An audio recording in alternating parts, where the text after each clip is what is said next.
ये कहानी शुरू होती है मार्नी नाम की एक लेडी से, जो पिछले 2 साल से पुलिस स्टेशन में थी। अब खैर इसको इसके अच्छे बर्ताव की वजह से पुलिस छोड़ देती है। इसकी सजा पूरी तरह से माफ नहीं हुई थी, पर अब जितनी भी सजा बची थी वो इसे अपने घर में एक कैदी की तरह बनकर जिंदगी गुजारनी होगी। इसके पाँव पर एक ट्रैकिंग डिवाइस को भी लगा दिया जाता है, जो कि इसके चलने के वक्त को पुलिस को बताएगी। यानी कि ये अपने घर में 100 सी मतलब 100 कदम से ज्यादा ये नहीं चल सकती थी। अगर ये बाहर गई या इसने अपने घर से भागने की कोशिश की तो इसका पुलिस को इस डिवाइस की मदद से पता चल जाएगा। अब खैर मार्नी को एक पुलिस इंस्पेक्टर इसके घर पर छोड़ने आता है, जो उस डिवाइस की चाबी अपने पास रख लेता है और साथ ही ये भी कहता है कि हमारी हर वक्त तुम पर नजर रहेगी। मार्नी ने दरअसल अपने हस्बैंड को कत्ल कर दिया था, जिस वजह से इसे सजा दी गई थी। उसके खून के निशान आज भी इसके घर की दीवार पर मौजूद थे। मार्नी का हस्बैंड भी एक पुलिस ऑफिसर था, जो इसी इंस्पेक्टर जिसका नाम शैंक्स होता है, जो मार्नी को घर पर छोड़ने आया था, उसका साथी था। इसीलिए शैंक्स को भी अपने दोस्त की मौत का बहुत अफसोस था। मगर मार्नी ने जानबूझकर अपने हस्बैंड को नहीं मारा था, बल्कि उसने खुद को बचाते हुए गलती से उसे मार दिया। मगर शैंक्स को मार्नी की किसी भी बात पर यकीन नहीं था। वो उससे कहता है कि जैसे तुम बता रही हो, मेरा दोस्त ऐसा कभी कर ही नहीं सकता था। अब वो इंस्पेक्टर शैंक्स चला जाता है। मार्नी अपने घर की सफाई करने लगती है। ये सबसे पहले अपने हस्बैंड के कपड़ों को समेटकर बेसमेंट में रखने जाती है, मगर बेसमेंट 100 फीट से ज्यादा था। ये डिवाइस खास किस्म की थी, ना तो ये कभी बंद होती और ना ही मार्नी इसे अपनी टांग से उतार सकती थी। अगर इसने कुछ भी ऐसा किया तो पुलिस को फौरन पता चल जाएगा, तो इसीलिए दूर से ही बैग को फेंक देती है, जिस वजह से बैग खुल गया था और सारा सामान बेसमेंट में ही फैल जाता है। जिसके बाद वो सबसे पहले दीवार से उस खून के निशान को मिटाती है जहाँ पर इसका हस्बैंड मरा था। अपने घर की साफ सफाई करती है, नहा धोकर अपने कपड़े पहनती है। उसने कई दिन के बाद अपने कपड़ों को पहना था। वो बहुत दिन बाद अपने बिस्तर पर सोई थी। एक दिन खिड़की के पास बैठी सोचने लगती है कि पुराने दिन कभी वापस नहीं आ सकते। उसे अभी सोसाइटी कभी भी नहीं अपनाएगी, सिर्फ इसी वजह से कि उसने अपने हस्बैंड को मार दिया। वो सोचती है जो दोस्त उससे पहले मिलते उसके घर आते थे, अब कोई भी उसे अच्छा नहीं समझता, सब उससे नफरत करने लगे,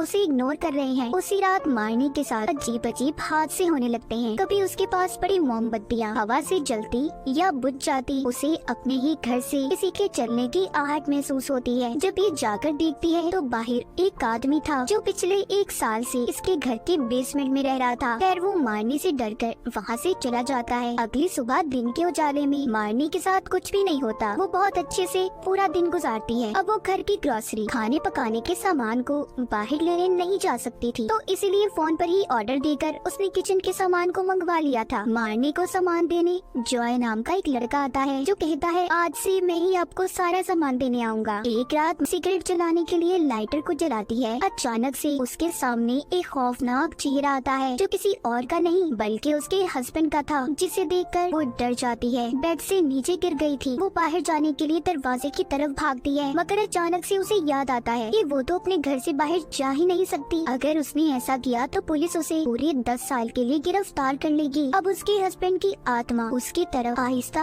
आहिस्ता बढ़ रही थी। वो उसकी टांग खींच लेती है कि तभी मार्नी डर के मारे भागती है और नीचे बेसमेंट में गिरकर बेहोश हो गई थी। कुछ देर के बाद शैंक उसके पास आता है, क्योंकि ट्रैकिंग डिवाइस से उसे पता चल गया था। जब उसे होश आता है और अपने सामने वो शैंक्स को पाती है, तो उसे अब वो कुछ भी नहीं बताती कि उसके साथ हुआ क्या और यहाँ पर कैसे पहुँची, क्योंकि उसे खुद सही से यकीन नहीं आता कि उसके साथ क्या हुआ और क्या नहीं। कि तभी वो दीवार पर उसी खून के निशान को देखती है, जो इसने मिटा दिया था, मगर वो अब वापस आ चुका था। रात को मार्नी सो नहीं पाती। वो डरकर सारी रात ऐसे ही गुजार देती है और अपने आप को समझाती है कि मार्नी डरो नहीं, भूत प्रेत आत्माएं कुछ नहीं होती। अगली सुबह से उसके घर पर पैरानॉर्मल अजीब चीजें शुरू हो जाती है। अब उसे ऐसा लगने लगा था कि उसके साथ इस घर में कोई और भी रह रहा है। उसे अपने घर के ऊपर वाले हिस्से से किसी के चलने की आवाज आती है। जब वो किचन में कॉफी बनाने जाती है तो देखती है सामने शेल्फ पर रखे बर्तन हिल रहे थे। अचानक से वो बर्तन उसके ऊपर आकर गिरते हैं। मार्नी अपने आप को बचाती है, मगर अब उसे इस हादसे के बाद ये यकीन हो गया था कि इस घर में उसके हस्बैंड की आत्मा है, जो उसे तंग कर रही है।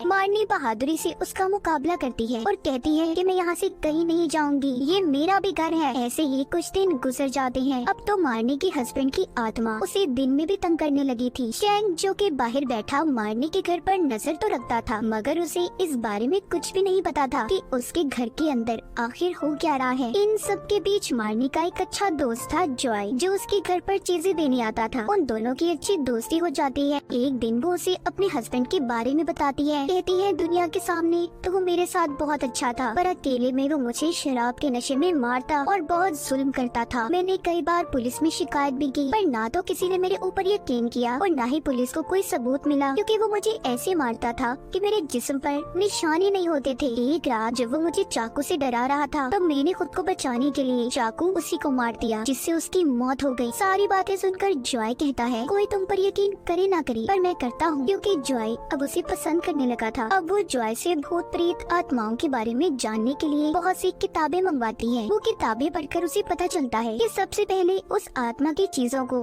घर से दूर करना होगा जहाँ पर वो रहता था। फिर पूरे घर में होली वाटर, पाक साफ पानी को घर में छिड़कना होगा और साथ ही साथ फोन पर उस आत्मा को कहना है कि यहाँ से चली जाओ। मारनी सोचती है सब कुछ तो वो कर लेगी, पर उसने तो अपने हस्बैंड के सामान को बेसमेंट में फेंक दिया था। अब उसके सामने ये चैलेंज था कि उसने 3 मिनट के अंदर अंदर बेसमेंट में जाकर अपने हस्बैंड के सामान को वापस लाना है, क्योंकि 3 मिनट के बाद इसकी टांग में लगी ट्रैकिंग डिवाइस बचने लगेगी। अब वो ऐसा ही करती है, बेसमेंट में जाकर सारे सामान को जल्दी से समेटकर ऊपर ला रही होती है कि तभी उसके हस्बैंड की आत्मा उसके पाँव को खींच लेती है और उसे दूर फेंकती है। पर फिर भी अब मारनी सामान को ऊपर ले आई थी कि तभी उसके घर में शोर की आवाजों को सुनकर शैंक अंदर आ जाता है, जो हमेशा इसके घर के बाहर रहकर इस पर नजर रखा करता था। वो मारनी के मुंह पर जब चोट के निशान और नाक से खून निकलता हुआ देखता है तो सोचता है कि इसने अपने हस्बैंड को नहीं मारा होगा, कातिल कोई और है जो अब इसे भी मारने की कोशिश कर रहा है। वो मारनी से पूछता है कि क्या सच है, तो मुझे बताओ, मैं तुम्हारी मदद करूंगा और किसी को भी नहीं बताऊंगा। मारनी जब उसे सच बताती है कि उसके हस्बैंड की आत्मा उसे इस घर में तंग कर रही है और मारना चाहती है, तो ये सुनकर शैंक कहता है तुम पागल हो गई हो, ऐसा कभी नहीं हो सकता। मारनी कहती है मुझे पता था कोई मेरी बात पर यकीन नहीं करेगा, इसीलिए अब वो सोचती है जो भी उसे करना है अकेले ही करना होगा। वो अपने हस्बैंड के सारे सामान को उठाकर कचरे में फेंक देती है और जब अपनी शादी की अंगूठी सिंक के सुराख में फेंकने लगती है कि तभी उसके हस्बैंड की आत्मा उसके हाथ को पकड़कर खींचकर गटर में डालकर काटने की कोशिश कर रही थी, पर मान खुद को बचा लेती है। अब वो खून का निशान जो वो मिटा दिया करती थी एक बार फिर वो अपनी जगह पर आ जाता है। वो उसे देखकर सोचती है अभी भी कोई चीज तो है जो इस घर में उसके हस्बैंड की रह गई है। वो पागलों की तरह ढूंढने लगी थी, उसे कुछ नहीं मिलता और इसी पागलपन में अपने सर को जमीन पर बार बार मारती है कि तभी फर्श की एक टाइल उखड़ गई थी। वो ये देखकर बहुत हैरान होती है। अब वो आहिस्ता आहिस्ता